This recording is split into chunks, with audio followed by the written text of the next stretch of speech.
Welcome to క్షణం TV. ఆధునిపట్నంలో వివిధ ప్రాంతాల్లో కొలువుదీరిన గణనాథులకు ఆదివారం ఎమ్మెల్యే పార్థసారథి ప్రత్యేక పూజలు నిర్వహించారు. రాష్ట్ర ప్రజలందరూ కూడా సుఖ సంతోషాలతో ఉండాలని, విజయవాడ ప్రాంతాల్లో అకాల విపత్కర పరిస్థితులు నెలకొన్నాయని, ప్రజలందరూ తొందరగా కోలుకోవాలని దేవుడిని ప్రార్థించినట్లు తెలిపారు. అలాగే ఆదోని నియోజకవర్గం ప్రజలందరూ తమకు తోచినంత సహాయాన్ని విజయవాడ వరద బాధితులకు విరాళంగా ప్రకటించాలని మరోసారి కోరారు.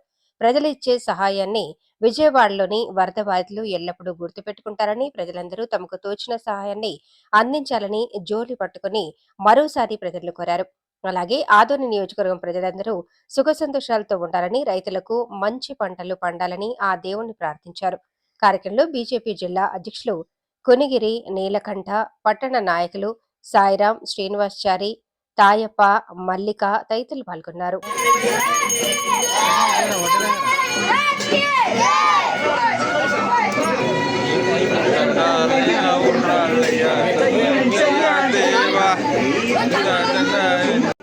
కాలంలో పడతారు కాలం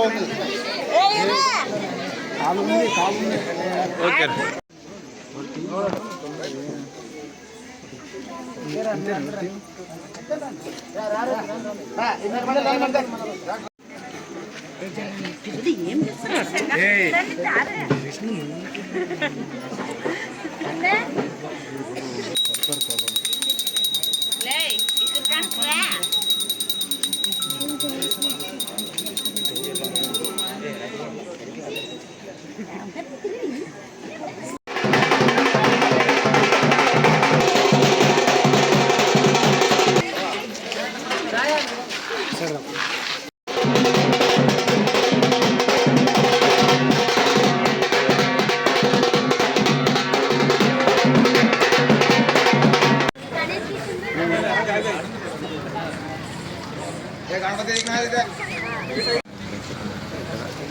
నువ్వు పోయి వెనక్కి పోయి అంటే నువ్వు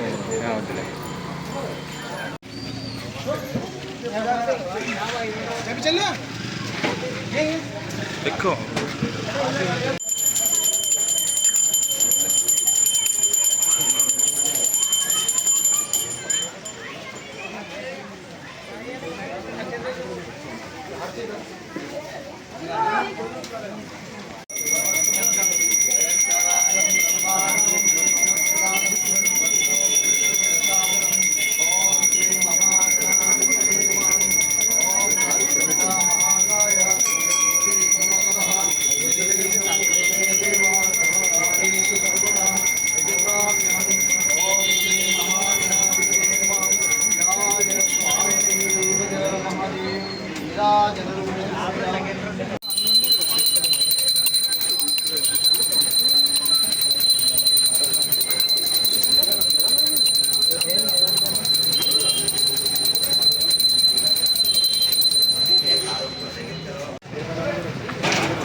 మహిళలు ఇంట్లో వాళ్ళందరూ కూర్చొని చక్కగా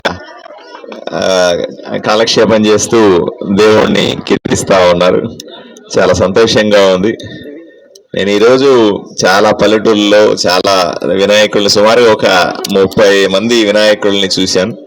మీ వినాయకుడు చాలా కళగా ఉన్నాడు, చాలా బ్రహ్మాండంగా ఉంది. ఈ ఆనందం ఇలాగే కొనసాగాలని, దేవుడి ఆశీస్సులు మీ మీద ఉండాలని, ఆదోని మీద ఉండాలని. ఎందుకంటే మీరు చూస్తూ ఉన్నారు, మనం ఈ వైపున ఎంతో కొంత వర్షం అప్పుడప్పుడు పడతా ఉంది, కానీ విజయవాడ వైపున సుమారుగా 5 లక్షల మంది రోడ్ల మీదకి వచ్చి ఇబ్బంది పడతా ఉన్నారు. అంటే ఇళ్లలోకంతా నీళ్లు చేరిపోయి ఉండడానికి ఇల్లు లేదు, తాగడానికి మంచినీళ్ళు లేవు, తినడానికి అన్నం లేదు, ఉండడానికి ఇల్లు లేదు, చేసుకోవడానికి పని లేదు అన్నట్టుగా సుమారు 5 లక్షల మంది తెలుగు వాళ్ళు ఇబ్బంది పడతా ఉన్నారు. వీళ్ళందరి కోసం నేను ఈరోజు పొద్దున్నే ఒక ప్రత్యేకమైన కార్యక్రమాన్ని చేపట్టాను. జోలో పెట్టి మీరందరూ కూడా ఆదోని వాళ్ళందరూ కూడా పెద్ద మనసు చేసుకొని కొంత ఆర్థిక సాయం చేస్తే వాళ్ళని సీఎం రిలీఫ్ ఫండ్కి ఇచ్చి, సీఎం గారి దగ్గరికి ఇచ్చి దాన్ని ఆ బాధితుల్ని ఖర్చు పెట్టాలనే ఒక కార్యక్రమాన్ని మొదలుపెట్టాను. మీరందరూ కూడా తప్పనిసరిగా ఈ ఉద్యమంలో పాలు పంచుకోవాలా, నన్ను ఆశీర్వదించాలని కోరుకుంటూ, ఎందుకంటే కేవలం మనం బాగుంటే సరిపోదు, రాష్ట్రంలో ఉన్నటువంటి తెలుగు వాళ్ళంతా కూడా బాగుండాలి, ప్రపంచంలో ఉన్న తెలుగు వాళ్ళంతా బాగుండాలా అనే ఆలోచనతో నేను ఈ కార్యక్రమాన్ని చేపట్టాను. అందుకంటే ఊహించలేదు, విపత్తులు ఊహించి రావు, వర్షాలు, వరదలు, తుఫాన్లు, అగ్ని ప్రమాదాలు ఇవన్నీ కూడా చెప్పి రావు. కానీ మనం ఇచ్చే సాయం, నేను పొద్దున అడుగుతా ఉన్నాను చాలా మంది, నేను ఒక 45 నిమిషాల పాటు రోడ్ల మీద జోలు పెట్టుకొని తిరిగితే నాకు 23,000 రూపాయలు వచ్చింది. నేను రోజు ప్రతి వీధి తిరుగుతానని చెప్పాను. నాకు డబ్బుల కోసం కాకుండా మనం పంపించేది ₹1 అయ్యుండొచ్చు. ఇప్పుడు ఇక్కడ ఉన్న అందరూ కలిసి ఒక్కొక్క రూపాయి ఇస్తే కూడా మీరు ఎంతో కొంత ఎవరికైతే సాయం అందుతో వాళ్లకు మనోధైర్యాన్ని ఇచ్చినట్టు నేను కోరుకుంటాను. ఎందుకంటే మన కోసం ఎక్కడో ఆదోని నుంచి ₹1 పంపించారు, ఎక్కడో ఆదోని నుంచి బియ్యం పంపించినారు అని ఎవరైతే వరద బాధితులు ఉన్నారో వాళ్ళందరూ కూడా ఎంతో ఆనందపడతారు. రెండవది, ఇప్పటికే ఆదోని నుంచి మీరు గర్వించాల్సిన విషయం ఇది. ఆదోని నుంచి ఇప్పటికే 150 మంది పారిశుద్ధ్య కార్మికుల్ని మనం విజయవాడ పంపించినాం, 2 బస్సుల్లో పంపించినాం. అలాగే పోలీస్ కానిస్టేబుల్ అనేసి అక్కడ పంపించినాం. ఆదోని నుంచి ఇంజనీర్లను పంపించాం. అక్కడ మన ఆదోని పేరు నిలిచిపోయేలాగా, మనం తలెత్తుకొని ఉండేలాగా మనకు సంబంధించిన ఆదోనికి సంబంధించిన ఉద్యోగస్తులందరూ కూడా అక్కడ వరదల్లో పనిచేస్తా ఉన్నారు. వాళ్ళకందరికీ కూడా మనం ప్రత్యేకంగా ధన్యవాదాలు చెప్పాలి. వాళ్ళు వెనక్కి వచ్చిన తర్వాత వాళ్ళకి సన్మాన కార్యక్రమం కూడా ఏర్పాటు చేస్తానని చెప్పినాను. ఎందుకంటే ఆదోని పేరుని వాళ్ళు విజయవాడలో కూడా మన కోసం నిలబెడతా ఉన్నారని, ఈ రకమైన ఉద్యమంలో మీరందరూ కూడా పాలు పంచుకోవాలని, ఇక్కడ కూడా మీ దగ్గర డబ్బులుంటే నేను జోలు పట్టుకుంటాను, రూపాయి వేయండి చాలు, నాకేం డబ్బులు ముఖ్యం కాదు, మీ పెద్ద మనసు ముఖ్యం నాకు.